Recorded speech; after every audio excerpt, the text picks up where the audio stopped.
میں جو بات کرنا چاہ رہا ہوں وہ علامہ اقبال اور جرمنی کے حوالے سے ہے. تو علامہ اقبال اور جرمنی کے حوالے سے میرا موضوع ہے. اور سب سے پہلے تو یہ کہ جو کچھ فیکچول باتیں ہیں وہ ہمیں پتہ کہ اقبال جو ہے کچھ انہوں نے وقت جرمنی میں گزارا تھا. 1907 تا 1908 2 سال کا وقت ہے، بہت معمولی وقت ہے، کوئی زیادہ نہیں ہے وقت. اور بنیادی طور پہ وہ کیمبرج یونیورسٹی انگلستان میں تھے، وہاں سے انہوں نے اپنی ڈگری لی تھی. اس کے بعد وہ جرمنی پہنچے اور پہلے وہ ہائیڈلبرگ میں آئے تھے اور ہائیڈلبرگ میں چند ماہ ہی قیام کیا. اس کے بعد اور وہاں پہ انہوں نے جرمن زبان و فلسفے کی تعلیم حاصل کی تھی. اس کے بعد 1908 میں اگلے ہی برس میونخ یونیورسٹی سے انہوں نے اپنی پی ایچ ڈی کی ڈگری مکمل کی اور پی ایچ ڈی میں ان کا مقالہ ڈیولپمنٹ آف میٹا فزکس. اور اس کے بعد وہ 1909 میں لاہور واپس آ گئے تھے. یہ میں اس لیے بتا رہا ہوں کہ جب سب ہمیں فیکچوئل باتیں پتہ ہیں ہمیں کہ یہ ہوا تھا، لیکن اس کے ان کی جو رہائش کے دوران جو کچھ ہو سے پہلے میں سمجھنا یہ ہے کہ اس کا پس منظر کیا تھا، کہ جو میں آپ کو بات بتانے جا رہا ہوں. تو 20ویں صدی کے جو اوائل یعنی 1907 کی بات ہو رہی ہے، 1908 کی بات ہو رہی ہے، تو اس میں جرمنی کیسا تھا؟ دیکھیں جرمنی آج بھی علم ادب و سائنس کا گہوارہ ہے اور 110 سال پہلے بھی اس کا یہی حال تھا. البتہ فرق اتنا ضرور تھا کہ دو جنگیں عظیم نہیں ہوئی تھی تو وہ ٹوٹ پھوٹ نہیں ہوئی تھی، اور جرمنی کا جو جغرافیہ تھا وہ بہت بڑا تھا جو کہ موجودہ جرمنی کا ہے. یہ بات ہو رہی ہے سیکنڈ امپائر کی، جو ان کی سیکنڈ جرمن امپائر جو کہتے ہیں، اور ان کا جو فرما روا تھا اس کا قیصر کہتے تھے، اور قیصر ویلہلم دوم کی حکومت تھی. اور واضح ہے کہ 1898 میں انہوں نے قیصر نے ترکی کا دورہ کیا تھا اور بہت زیادہ متاثر ہوئے تھے ترکیوں سے اور اسلام سے، اور حاجی ویلہلم کا بھی خطاب پایا تھا انہوں نے. یہ جو اپنی اسکرین پر آپ بائیں جانب انتہائی اوپر تصویر دیکھ رہے ہیں، یہ قیصر جرمن کی قیصر کی تصویر ہے جو کہ عثمانی فیلڈ مارشل کی وردی کے اندر ہیں. اس قدر متاثر تھے. یہ بادشاہ ہے اور دوسرے ملک کی فوج کی وردی میں وہ ہیں، اور یہ تصویر موجود ہے. اور تو یہ ایک جرمنی کے اندر ایک نرم گوشہ تھا ترکیوں کے لیے، مسلمانوں کے لیے. اس بات کو بھی آپ مد نظر رکھیے، اس کے پس منظر میں یہ بات بھی موجود تھی. پر ہم جانتے ہیں کہ تاریخ میں پہلی جنگ عظیم میں ترکی اور جرمنی آپ ایسا فون میوٹ کر لیں اپنا.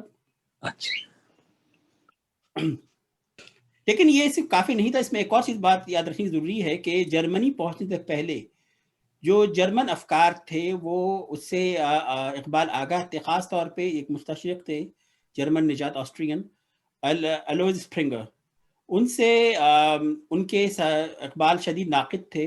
خاص طور پر جو پرافٹ محمد صلی اللہ علیہ وسلم کے بارے میں جو ان کے نظریات تھے اس کے مطابق وہ ان سے صدقات تھے. اور خود یہ جو مستشرق تھا، جیسے اکثر مستشرقین ہوتے ہیں، ایک انتہائی متنازع تھا، اور اس نے مغربی کتب کا ہندوستان کی مقامی زبانوں میں ترجمہ بھی کیا. اور جرمنی میں آج بھی عربی، اردو، سنسکرت زبانوں کا سب سے بڑا ذخیرہ اسی کی مرہون منت ہے، الوئز اسپرنگر کے. اور شاید اسی طرح کی جو چیزیں اقبال نے دیکھی تھیں، اس میں انہوں نے کہا تھا کہ حکومت کا تو کیا رونا کہ وہ عارضی شے تھی، نہیں دنیا کے آئینے مسلم سے کوئی چارہ، مگر وہ علم کے موتی کتابیں اپنے آبا کی، جو دیکھی ان کو یورپ میں تو دل ہوتا ہے سی پارا. اقبال پہ جرمن فکرین کے اثرات کی بات کریں تو یہ حقیقت ہے کہ اقبال جرمنی وہاں کی فکر، فلسفے اور شاعری سے متاثر تھے.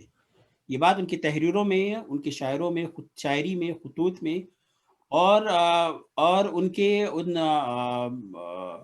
ڈائلاگز میں بھی ہے جو کہ لوگوں نے باقاعدہ رقم کیے ہیں. اور وہ خاص طور پہ وہ گوئٹے سے متاثر نظر آتے ہیں. گوئٹے کی ایک شورۂ افاق، ایک تخلیق ہے فاسٹ، اس سے بھی متاثر تھے وہ. اور پیام مشرق میں اقبال کی جو ایک نظم میں گوئٹے مولانا رومی کو فاسٹ پڑھ کے سناتے ہیں. ایک دلچسپ بات یہ ہے کہ گوئٹے سے وہ اتنے متاثر ہیں کہ وہ خود ایک برطانوی نوباتیاتی ملک کے شہری ہیں، لیکن وہ اس انگریزی تسلط کے باوجود گوئٹے کو شیکسپیئر پر ترجیح دیتے ہیں. نہ صرف یہ بلکہ گوئٹے کو اقبال غالب کا ہمنوا بھی قرار دیتے ہیں. ایک ان کا شعر ہے جو غالب کو مخاطب ہو کے کہہ رہے ہیں: آہ تو اجڑی ہوئی دلی میں آرامیدہ ہے، گلشن بیمر میں تیرا ہم نوا خوابیدہ ہے. اب یہ واضح رہے کہ دلی میں غالب کی قبر ہے اور ویمر جو شہر ہے وہاں پہ گوئٹے دفن ہے. تو یہ ان کا بہت ہی محبت کا، بہت ہی عقیدت کا رشتہ ہے ایک گوئٹے کے ساتھ. لیکن اس کے مقابلے میں اگر ہم نیچے کا ذکر کریں، جس سے نیچے کا ذکر کریں سے نقشے بھی اردو میں کہتے ہیں، اور ابھی پہلے بھی ذکر ہوا اس پروگرام میں، تو وہ ان کے معتقد تو ضرور تھے لیکن ان سے سخت اختلافات بھی رکھتے تھے. خاص طور پر جو ان کے جو زندگی کے بارے میں جو ان کا آؤٹ لک تھا اور خدا کا جو تصور تھا اس پہ ان سے شدید اختلافات رکھتے تھے. اور انہوں نے نیچے کے بارے میں کہا بھی تھا کہ اگر ہوتا وہ مجذوب فرنگی اس زمانے میں تو اقبال اس کو سمجھاتا مقام کبریا کیا ہے. لوگ کہتے ہیں کہ مرد مومن نیچے کے فوق البشر یا سپرمین سے چرایا گیا ہے یا اخذ کیا گیا ہے، لیکن ایسا ہے نہیں. اگر آپ دیکھیں تو مرد مومن گوئٹے کے فوج سے زیادہ قریب نظر آتا ہے نسبتاً نیچے کے. اور پھر اس کے فوق البشر کے جو یا سپرمین کا جو کنسپٹ تھا اس کے برعکس اقبال کا مرد مومن خدا کی خدائی کے اقرار کرتا ہے، خدا کے حضور عز و نیاز کا پیکر ہے. اقبال پر جن جرمن مفکرین کے اثرات تھے اس میں ان کی ظاہر بات جو استاد تھے فریٹز ہومل، اس کا بہت بڑا اثر تھا. بڑی دلچسپ بات ہے، فریٹز ہومل صاحب خود ایک اورینٹلسٹ تھے یا مستشرق تھے، اور ان کا اسی زمانے میں ایک یہودی شاگرد تھا گرشوم شولم. اور یہ کچھ نہیں پتہ چلتا کہ اقبال اور گرشوم شولم کی ملاقات ہوئی تھی یا نہیں تھی، لیکن ایک دلچسپ بات یہ ہے کہ گرشوم شولم یہودیوں کے لیے اسی طرح اہمیت حامل ہے جس طرح اقبال ہم مسلمانوں کے لیے، وہ بھی اسی طرح کے افکار رکھتا تھا. یقیناً اس میں پروفیسر فریٹز ہومل کا کوئی نہ کوئی اثر تھا، ان کے افکار کا اثر تھا کہ ان کے دو شاگرد ایک ہی طرح کی بات کر رہے ہیں، ایک ہی طرح سے انہوں نے دنیا میں ان کو پذیرائی ملی.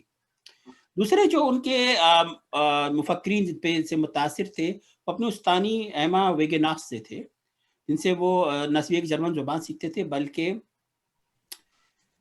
جو فلسفے پہ تھے اس پہ تبادلہ خیال بھی کرتے تھے. اور خود وہ اپنے تحریروں میں بتاتے ہیں کہ وہ گوئٹے اور نیچے کے علاوہ ہائن، کانٹ اور شوپنہائم ہارس سے بھی متاثر تھے، اور یہ ان کے اپنے خطوط میں ذکر ملتا ہے. The reconstruction of religious thought in Islam جو ان کی کتاب ہے اس کا ذکر ہوا. اس کتاب میں بھی ان کے جرمن فکر کے اثرات بہت نمایاں ہیں، کو نظر آتے ہیں کہ ان کے وہ جرمنی فکر سے متاثر تھے. لیکن اب یہ دیکھیے کہ اقبال جرمن ثقافت سے متاثر تو ضرور تھے لیکن کبھی اسے اپنایا نہیں یا مروب نہیں ہوئے. ان کے اپنے بچوں کی گورننس بھی جرمن رکھی، لیکن بچوں کی پرورش انہوں نے روایتی انداز میں کی. ایک چیز جو میں سمجھتا ہوں کہ اقبال بہت زیادہ متاثر تھے اور شاید وہ تصور وہاں سے آیا، وہ تصور شاہین کا. ابھی دیکھیے جو آپ کی اسکرین پر نظر آ رہی ہیں تصویریں، یہ ایک ایگل کی ہے جو کہ رومیو سے چلی آ رہی تھی، اور یہ جرمن قوم کا نشان ہے. انتہائی دائیں جانب یہ وہ رائل نشان تھا جو کہ جب اقبال موجود تھے جرمنی میں، درمیان والا وہ ہے جو ہٹلر کا تھا، اور انتہائی بائیں جانب وہ ہے جو کہ آج کل جرمن قوم کا نشان ہے. تو یورپ کی اس باعمل قوم کا تصور شاہین قوت، تیزی، وسعت نظر، دوربینی و بلند پروازی کی خصوصیات پر محیط تھا اور اس کی مادی نظریہ حیات کا صحیح ترجمان.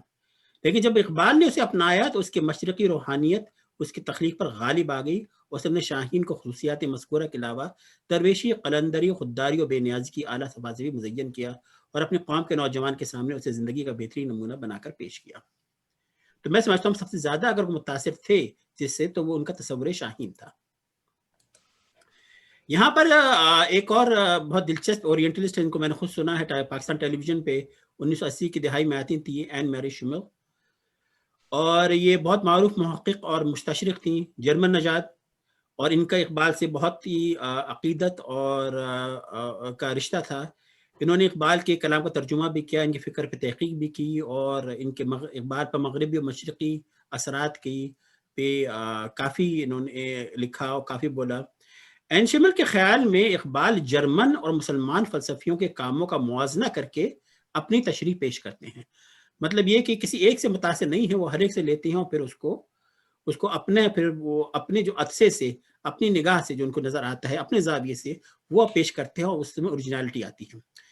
اسلامی روایات کو وہ جدید سائنٹیفک تحقیق سے ہم آہنگ کرتے ہیں، یہ خود این میری شمل کا کہنا ہے. اب یہ خاتون بھی پاکستان میں اور اقبال کے حوالے سے اس قدر مشہور ہیں کہ ان کا لاہور میں ان کے نام پہ باقاعدہ ایک سڑک بھی ہے، خیابانی این میری شمل. جرمنی کا جو ایک جمالیاتی اثر بھی تھا اقبال پہ، اور اس کا بھی پس منظر یہ ہے کہ ایک تو ان کی غیر تسلی بخش ازدواجی زندگی تھی، اور جب وہ پہنچے اقبال جرمنی میں تو وہاں پہ مس ایما ویگناسٹ ان کی جرمن ٹیچر تھیں، جو کہ اپنے 20 کے پیٹے میں تھیں اور بہت حسین تھیں. خود بیگم عطیہ فیضی ان کے بارے میں کہتی ہیں کہ وہ انتہائی خوبصورت خاتون تھیں. بیگم عطیہ فیضی کے ساتھ چونکہ بہت بڑی سوشلائٹ تھیں اور اقبال کی فکر سے بھی متاثر تھیں، ان کی پرسنالٹی سے بھی، وہ انگلستان سے ہی ان سے دوستانہ تعلق تھا، اور ان سے بیگم عطیہ فیضی جرمنی میں ان سے ملنے کے لیے آئیں. لیکن مس ایم اے ویگناسٹ سے ان کی جو دوستی تھی، انسیت تھی، اس کے بارے میں بہت کچھ لکھا گیا، بہت کچھ کہا گیا کہ اس کی نوعیت کیا تھی. مگر لگتا یہ ہے کہ اگر ان کے خطوط تک پڑھیں تو لگتا یہ ہے کہ یہ جو قربت تھی یہ پاک اور معصومانہ تھی. ایک جگہ جہاں پہ خطوط میں وہ میری یعنی مائن جرمن میں کہتے ہیں، اس سے کہہ کر مخاطب کرتے ہیں، جس سے لگتا ہے کہ قربت کا احساس ہے. لیکن ساتھ میں وہ جو پروناؤن یوز کرتے ہیں وہ زی کا ہے، ایس آئی جسے لکھا ہوا زی کا ہے، جو کہ اردو کے آپ کے برابر ہے، نہ کہ ڈو کا یعنی تم کا. تو ایک عزت اور ایک فاصلہ درمیان میں موجود ہے.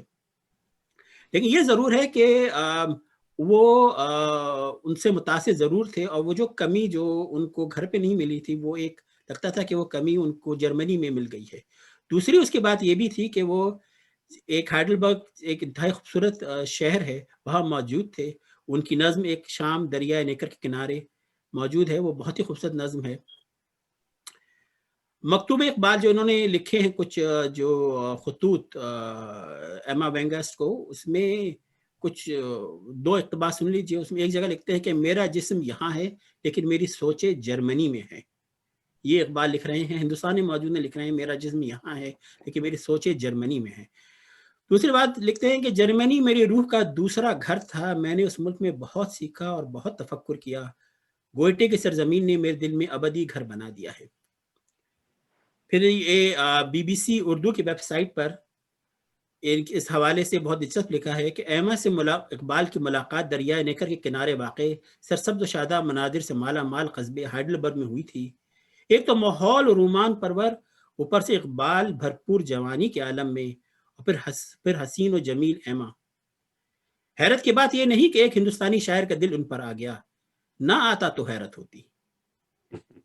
اور کہتے ہیں کہ وہ ایما اور وہ جو ہائیڈلبرگ کی جو جمالیاتی اثر تھا، اس کے بعد انہوں نے یہ شعر کہا تھا کہ جستجو جس گل کی طرف آتی تھی اے بلبل مجھے، خوب یہ قسمت سے آخر مل گیا وہ گل مجھے.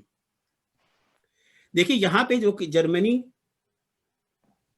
اور یورپ میں جو ان کی جو فکری آبیاری جو کی ہے وہ اور جگہ نہیں ہو سکتی تھی. ابھی محترمہ تلمیذ فاطمہ نے ان کا وقت اور زندگی کے بارے میں پڑھا، تو انہوں نے اسی طرح کی یورپ میں کسی محفل میں ان سے پوچھا کہ اقبال صاحب آپ کا کیا خیال ہے زندگی کے بارے میں، زندگی اور موت کے بارے میں. تو انہوں نے کہا کہ موت زندگی کی ابتدا ہے، زندگی موت کی ابتدا ہے، زندگی موت کی ابتدا ہے اور موت زندگی کا انجام. واہ. تو بڑی چھوٹی چھوٹی بات میں دریا کا کوزے میں بند کر دیا، بہت پیاری بات کہی. تو اس طرح کا ان کا تھا. پھر اب جرمنی کے آپ دیکھیے جو جمالیاتی بھی دیکھیے کہ اب ایک شعر آپ کو سناتا ہوں. جو شعر کا جو ہے اس میں نہ دین سے تعلق ہے نہ کسی فلسفے سے. میں خانہ یورپ کے دستور نرالے ہیں، لاتے ہیں سرور اول دیتے ہیں شراب آخر. تو وہ ایک جرمن کے ایک جمالیاتی اثر سے یقیناً متاثر تھے.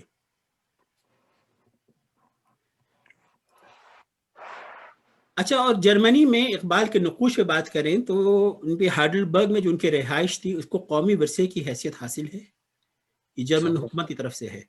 صرف یہ ہائیڈلبرگ میں ایک سڑک کا نام بھی علامہ اقبال سے منسوب ہے، اور ہائیڈلبرگ ہی میں دریائے نیکر کے کنارے ایک باغ میں اقبال کی اس نظم کا ترجمہ بھی ہے جو انہوں نے لکھی تھی ایک شام دریائے نیکر کے کنارے۔ پھر میونخ جرمنی میں ان کے اقبال کی ایک یادگار بھی موجود ہے۔ پھر ان سے ایک اور تعلق یہ بھی بنتا ہے کہ ہائیڈلبرگ یونیورسٹی میں ایک اقبال چیئر بھی ہے جو کہ علامہ اقبال پروفیشنل فیلوشپ کے نام سے موجود ہے، جس میں اسکالر جا کے 3 برس ہم گزارتے ہیں۔ ایسی فیلوشپ آکسفورڈ، کیمبرج، کولمبیا اور برکلی میں بھی ہے، لیکن یہ جرمنی میں سب سے پہلے، جو مجھے یاد ہے سب سے پہلے جرمنی میں ہی شروع کی تھی۔ آخر میں ایک شام دریا نیکر کے کنارے، خاموش ہے چاندنی قمر کی، شاخیں ہیں خاموش ہر شجر کی، وادی کے نواں فروش خاموش، کوثار کے سبز پوش خاموش، فطرت بے ہوش ہو گئی ہے، آغوش میں شب کے سو گئی ہے، کچھ ایسا سکوت کا فسوں ہے، نیکر کے خرام بھی سکوں ہے، تاروں کا خاموش کارواں ہے، یہ قافلہ بے درا رواں ہے، خاموش ہے کوہ دشت و دریا، قدرت ہے مراقبے میں گویا، اے دل تو بھی خاموش ہو جا، اے دل تو بھی خاموش ہو جا، آغوش میں غم کو لے کے سو جا۔